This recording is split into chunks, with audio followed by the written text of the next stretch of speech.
technology.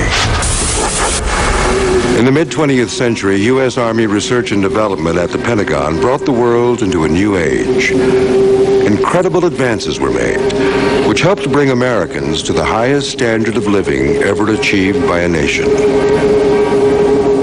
Were outside sources and government influences involved in the origins of high technology? Does the new quantum leap in technological sophistication suggest the role of some outside influence? Could technology like the microchip, which is ubiquitous in our lives, have come from an extraterrestrial source? Is it alien technology? If the acquisition of alien technology is a fact, that certainly could have happened. My guess is that if we did pick up any technology at all, it would have then landed in a very sensitive, compartmentalized intelligence area in which only a very limited number of people would have access to that information. In the late 40s, the U.S. military recovered a spacecraft of unknown origin that utilized extraordinarily advanced technology for propulsion, communication, surveillance, and scientific inquiry. This technology was previously only theorized by scientists. This shocking discovery prompted President Harry S. Truman to organize the Majestic 12, an elite group of high-level government officials, military officers, scientists, and academicians. They devised a plan to dissect and assess the potential application of these technologies for military and commercial use. This process came to be known as reverse engineering.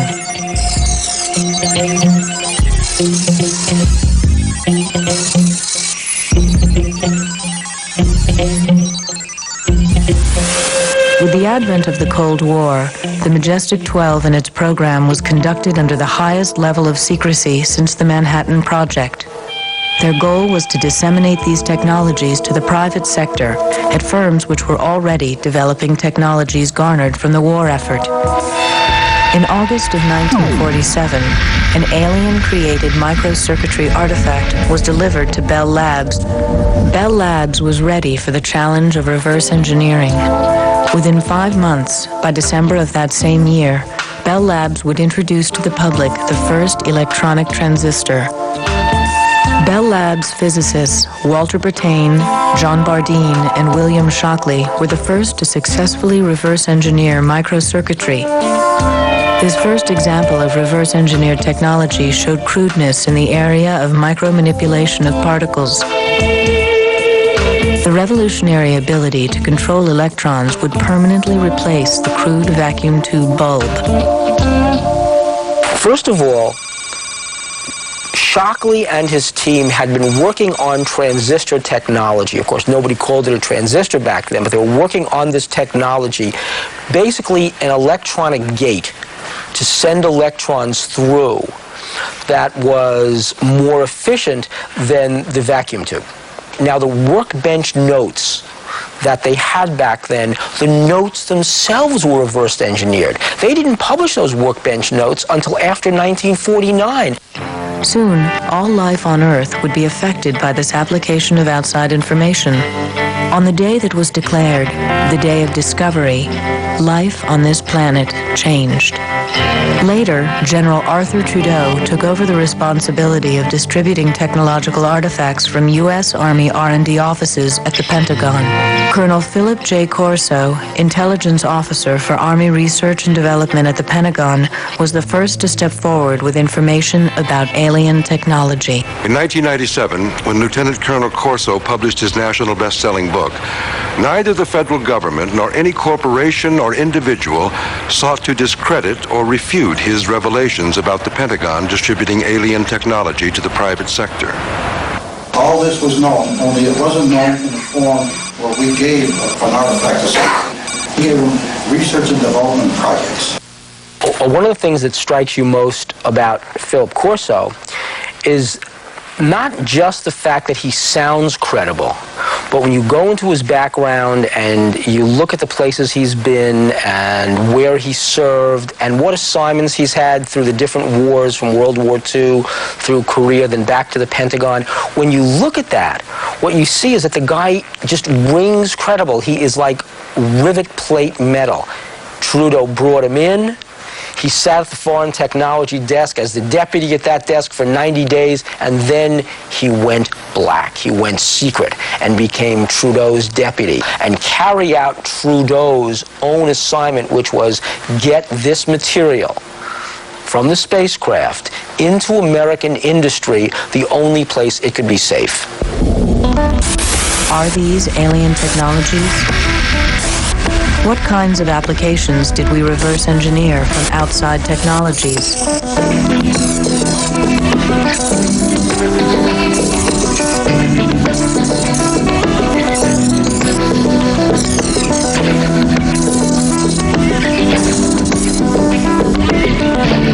Here, Corso said in 1961, he was looking at what turned out to be a fully functional electronic microcircuit.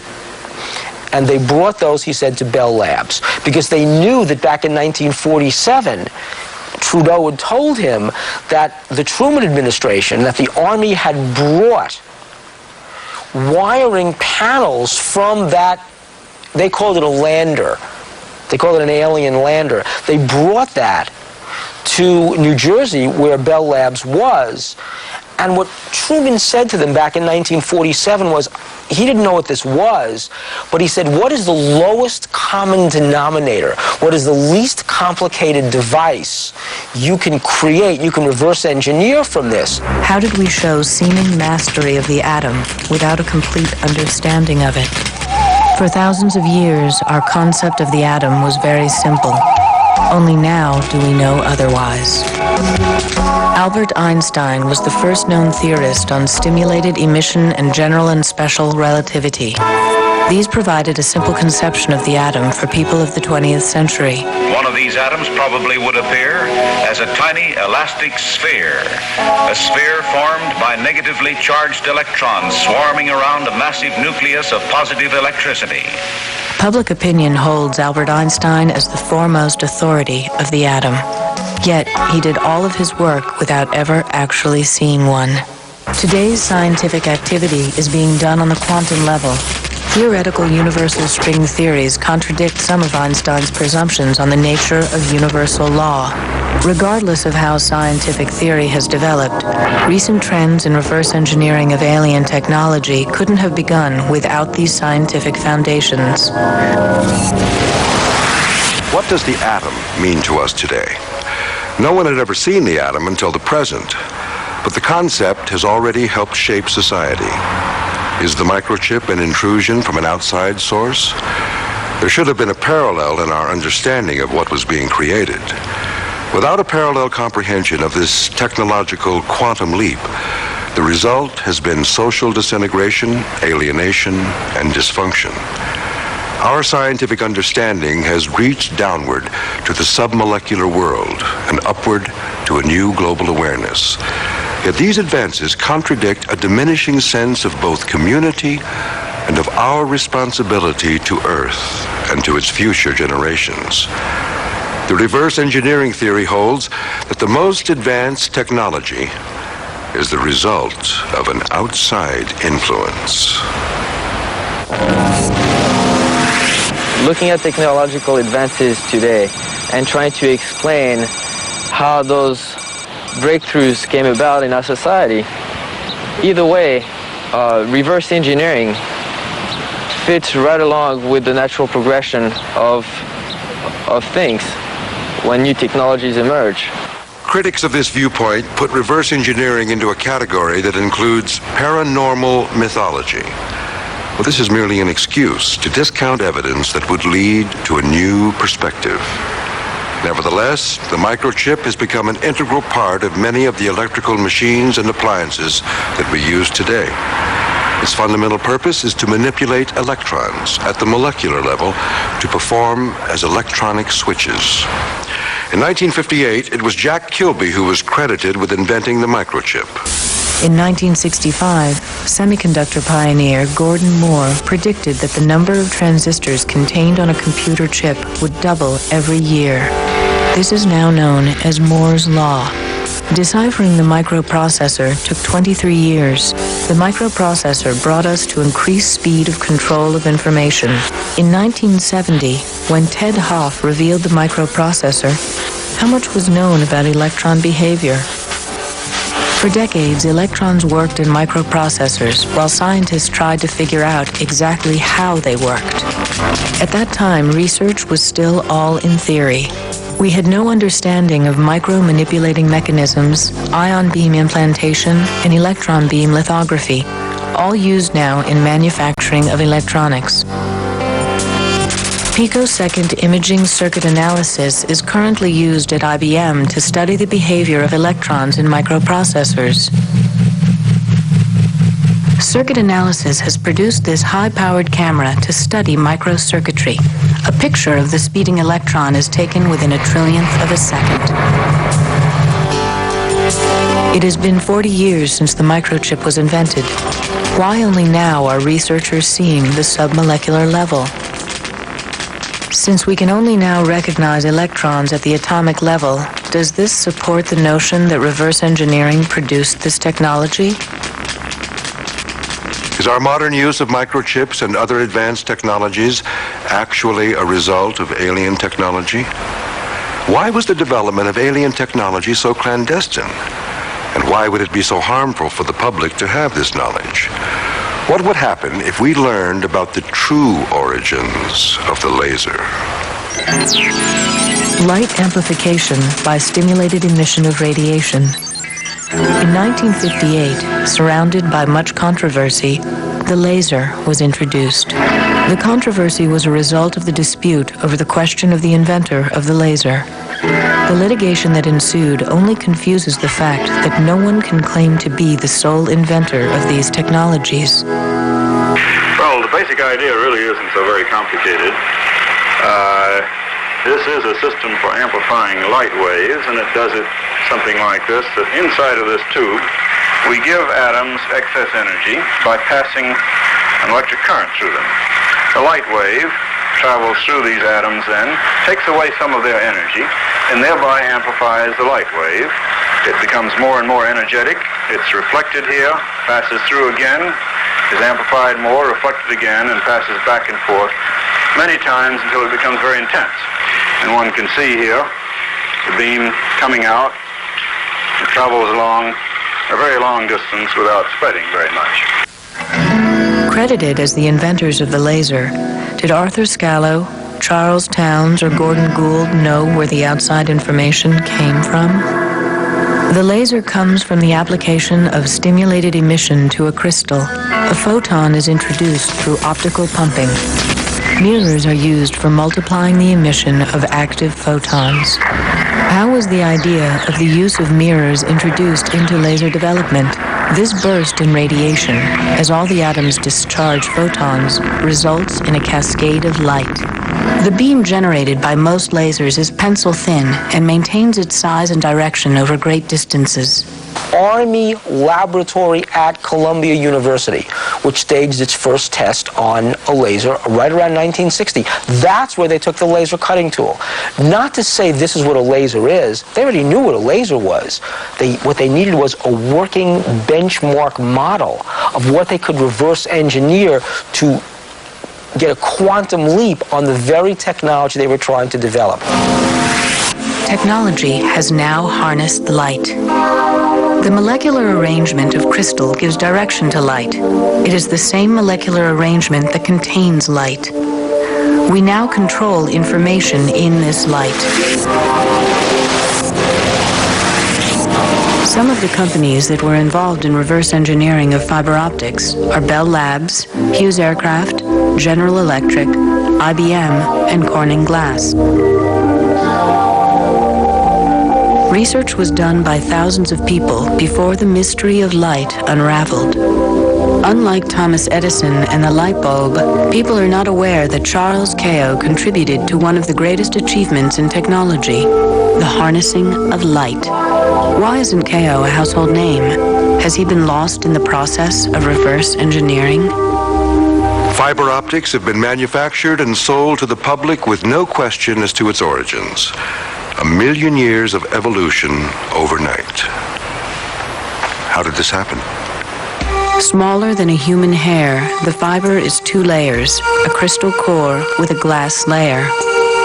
2 strands of fiber optic cables can carry over 1,000 conversations. Light is reflected inward from the interface of the 2 layers. Even though alien crystal fiber applications may surpass our current scientific understanding, fiber optics is so far our greatest reverse engineering achievement. Evidence of high technology continues to surface from locations all around the world, dating back thousands of years. The precision attained by these artifacts is a paradox. Present-day scholars remain mystified by the high technology of the ancients. No accurate record has ever been found which has information about the origins of these technologies. Frank Drake, Harvard astronomer, formulated an equation to speculate at the number of intelligent, communicating civilizations there are in our galaxy. N represents the number of stars in the Milky Way galaxy. Current estimates of this number are 100 billion. P is the fraction of stars that have planets around them. Current estimates range from 20% to 50%. E is the number of planets per star that are capable of sustaining life. Estimates range from 1 to 5. L is the fraction of planets in E, where life evolves. I is the fraction of L, where intelligent life evolves. C is the fraction of I that communicate. L is the fraction of the planet's life during which the communicating civilizations live. The answer, N, is the number of communicating civilizations in the galaxy. According to Drake, even the most pessimistic estimates yield hundreds to thousands of communicating civilizations. Through the media, we are already sensitized to the possibility of alien life forms. To maintain a logical perspective is a challenge considering our point of reference is only the popular media.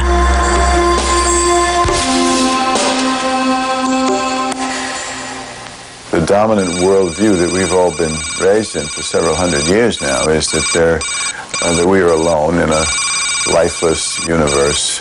I think even if a better worldview or a more truthful one or one that opens up consciousness to a much more interesting universe, even when that would be the result, change is still resisted because whatever your existing worldview is, it gives us a kind of complacent sense that we understand our world. And when something comes along that completely shatters that, then we don't understand. We don't have control. Anything else can follow, you know.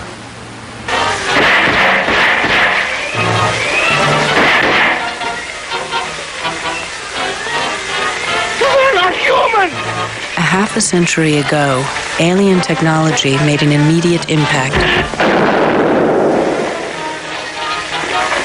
On Halloween night of 1938, Orson Welles' radio program War of the Worlds showed just how Americans would react to news of alien contact. The program caused pandemonium. Some people even committed suicide.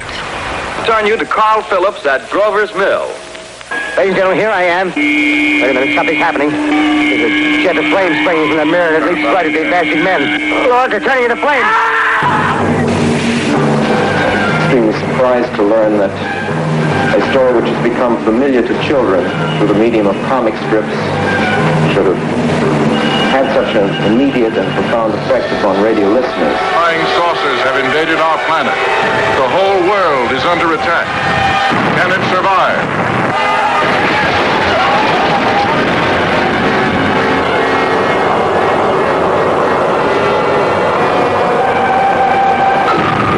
The U.S. government took note of the public's reaction to the show.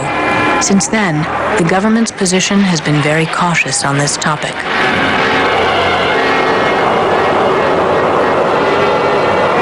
I don't know what the government knows about this. There isn't the government anyway. There are different pockets within the government that guard certain knowledge they have very closely. So I really don't know, but I am struck by the fact that government agencies, when they do have to speak about this, will send out the most naked disinformation. There's this level of sort of committed ignorance around this, which is, I think, extraordinary. It's as if any kind of ignorance, any kind of distortion is okay if it's in the service of not letting in certain unacceptable information.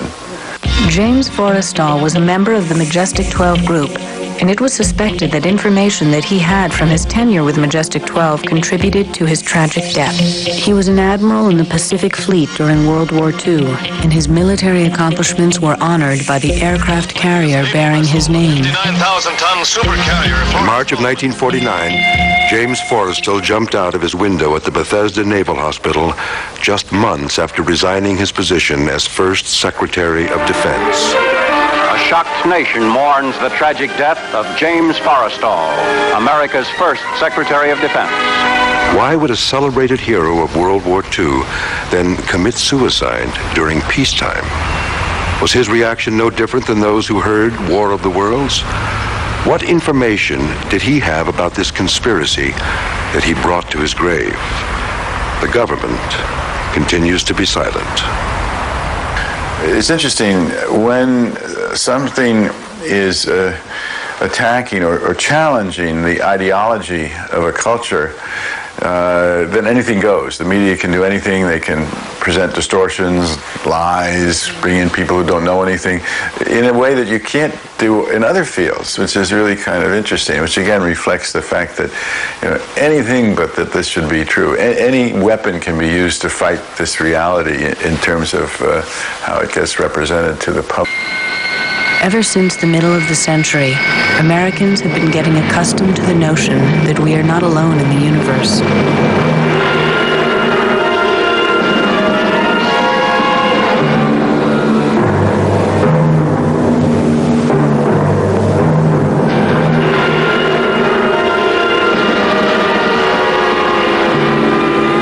I think there's no question that the tendency to show extraterrestrial encounters as either comical or sinister does influence a certain number of people who don't know any better. There's a tendency to represent the contact with whatever you want to call this, this other, this intelligence that's reaching us, tends to represent it as frightening, as dark, taking over.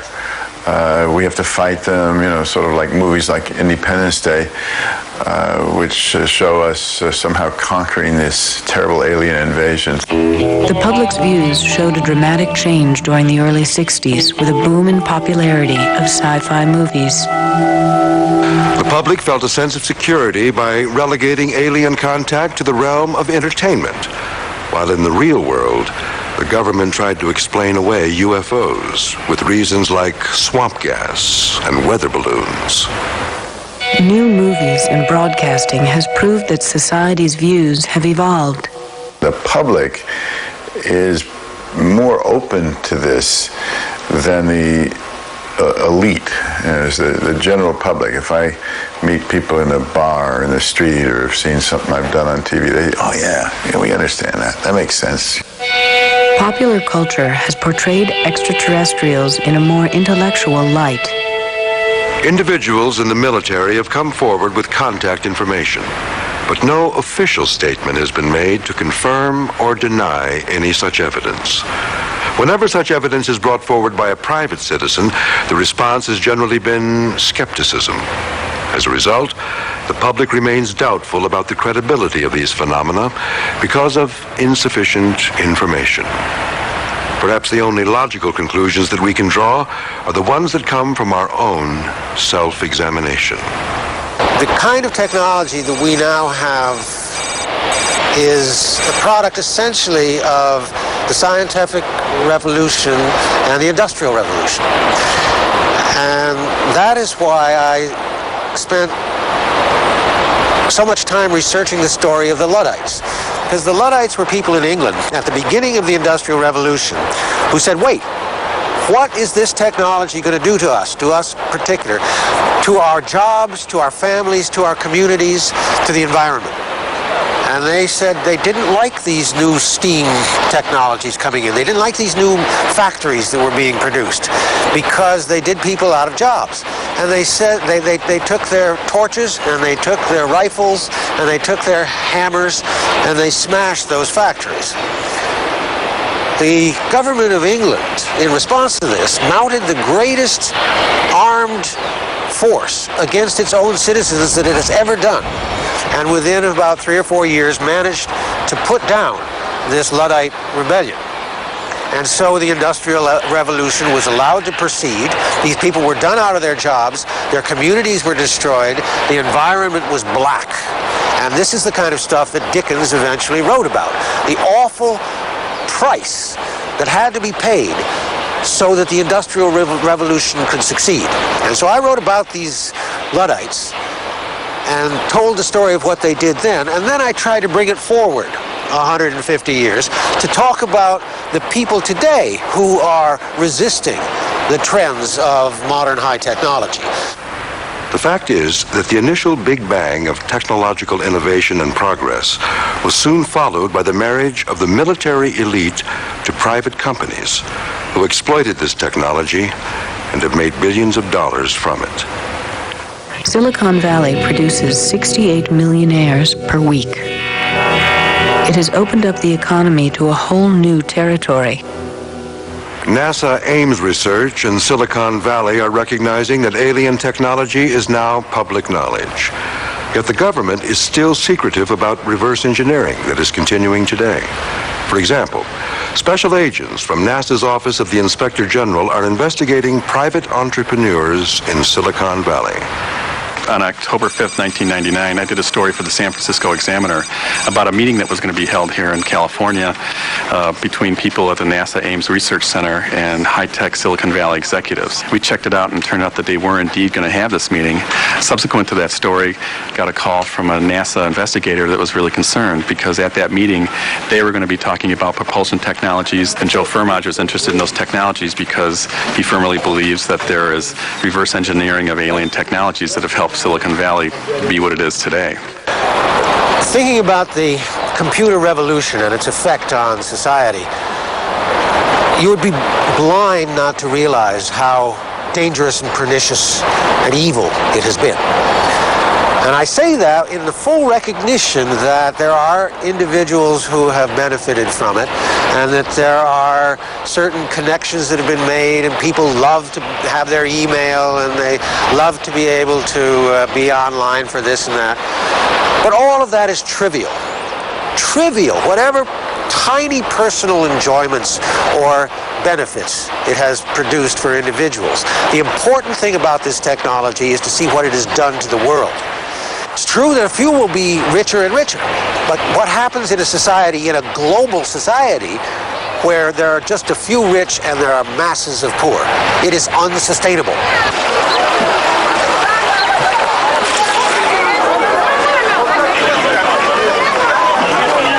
What I'm spelling out for you here is a scenario that inevitably leads to tragedy.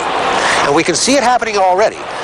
But I think it won't be more than 20 years or so before all of this collapses. Because we have these dominant government corporate forces eating up the world, pushing people aside, and attempting to create a world that is entirely artificially, entirely technology dominated. A technosphere that will eliminate the biosphere. Alien technology causes destruction of our environment at a rapid rate. Its power is beyond what we are able to control. The destructive effects reach out to all areas of the Earth and the life that it sustains. How much time do we have before it is too late to reverse the damage from alien technology? People disconnected from nature, abuse our ecosystem, which degrades our planet to near fatal levels. Our production of waste rivals our production of technologies that improve the human condition. Think of this.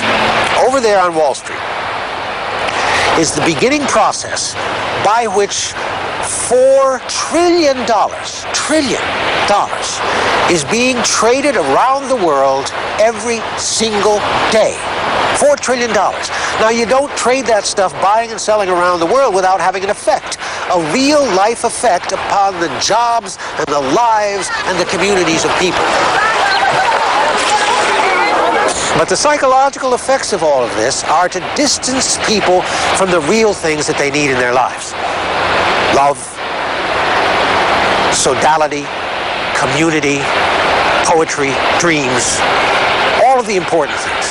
So what I see happening is an accumulation of environmental crises melding with these economic and political crises so that the whole thing collapses. Now, it's possible that the human species will survive that. But it will do so only if it's in vastly reduced numbers, people living in small, nature-regarding communitarian societies. That is to say, tribal societies, much the way humans have lived from 90% of the time they've been on Earth. They've lived in those kinds of nature-loving, nature-regarding, small-scale societies. I think it's possible that we might get back to that. On the other hand, if the pollution, if the destruction is as great as it might well be, it will threaten the existence of the human species on the Earth. Is this the first global technological crisis of its kind? Are we living in a world where all of the technology that we depend on could stop functioning? Or does alien technology have a manifest destiny of its own to dominate the globe? Alien technology has fragmented our system of representation. It fragments communities and alienates people from each other as it takes control. The portability of information may ultimately erode privacy. Soon, people will carry their electronic identity within their skin. This information will be read and tracked by anyone who has the equipment to do so. The gap between those who control the technological machinery and those who are controlled by it may determine what life will be like for the next generation. Will there be more government control over the economy?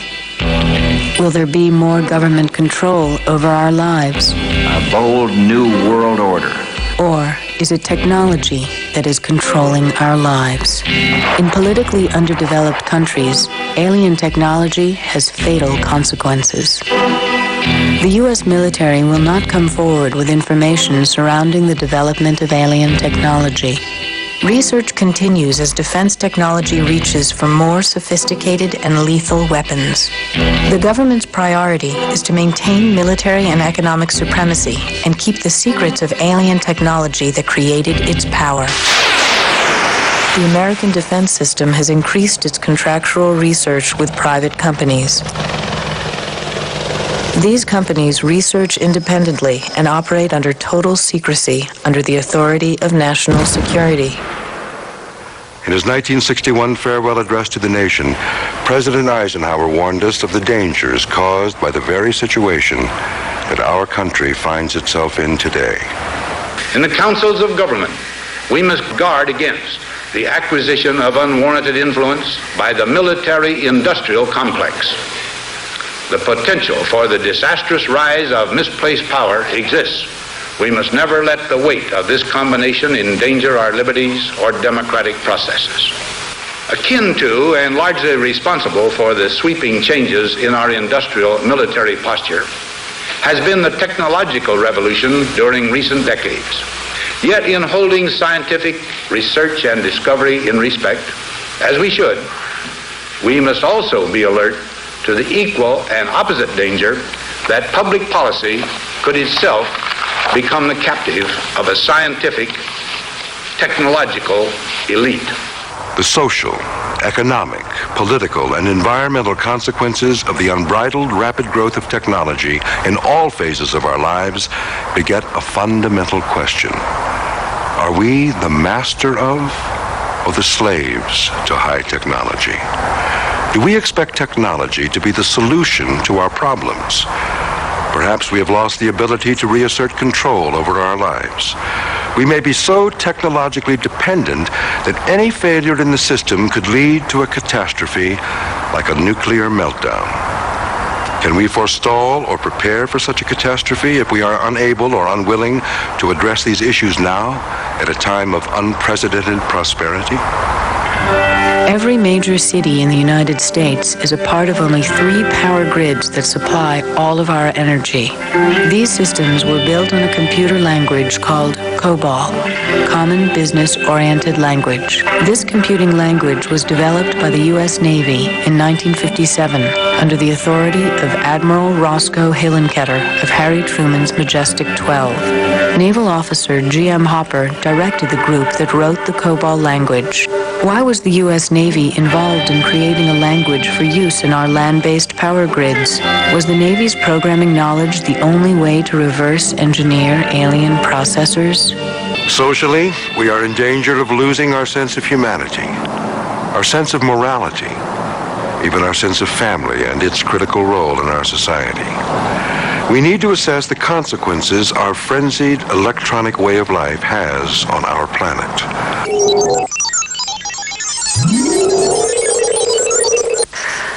Breakthroughs in medical and drug research hold out the promise of treatment, cure, and prevention of our most dreaded diseases, even cancer and AIDS. Computer technology enhances our ability to diagnose, treat, and cure illness. Magnetic resonance imaging can provide doctors with detailed 3D images of affected organs and tissues. Advances in cardiac surgery techniques continue to enable physicians and practitioners to battle the #1 killer in the United States, heart disease.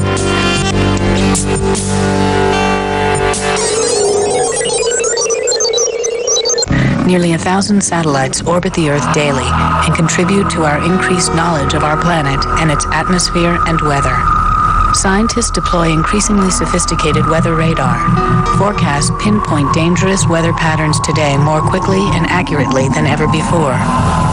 Good evening. Hurricane Andrew continues on its path towards the southeast Florida coast at this hour. The center of the hurricane is expected to cross the Dade-Broward area sometime between 6 and 8 a.m. tomorrow morning. Because of this advanced technology, communities have more time to take emergency measures in the face of a violent storm.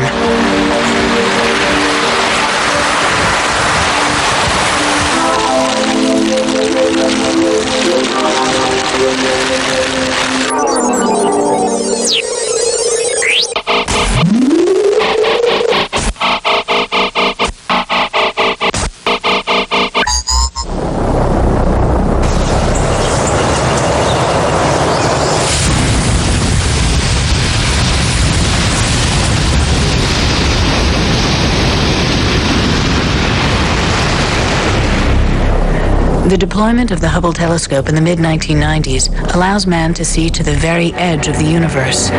Extraordinary images of deep space astonish and electrify us. The recent World Trade Organization protests in Seattle were led by labor, environmental, humanist neo-Luddites, and fringe groups focused on economic and environmental issues. Yet pollution and waste have already done substantial damage. This is what democracy looks like. No room for martial law. This is what democracy